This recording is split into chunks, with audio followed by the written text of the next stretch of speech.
সিধু থেকে শুরু করে, রাঘব থেকে শুরু করে বা শিলাদা থেকে শুরু করে এখানে বাকি যারাই রয়েছে দিদিবাবু, অনিন্দ্যদা, তারা আমায় ডেকেছেন, আমি তাদের ধন্যবাদ জানাচ্ছি। আপনারা যে দাবিগুলো তুলেছেন এগুলো হওয়ারই ছিল।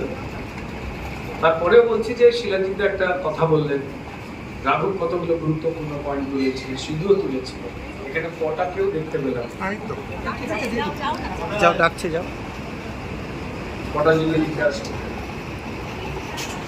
তো অবশ্যই এই কথাগুলো পৌঁছে দেওয়া হবে।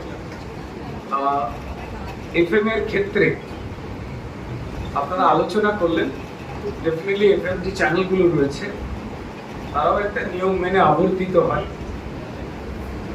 এবার সেই নিয়ম অধিকাংশ ক্ষেত্রেই তাদের যে হেড অফিস সেখান থেকে নানান নির্দেশ বা নিয়ম আসে, কিন্তু আলোচনার ভিত্তিতে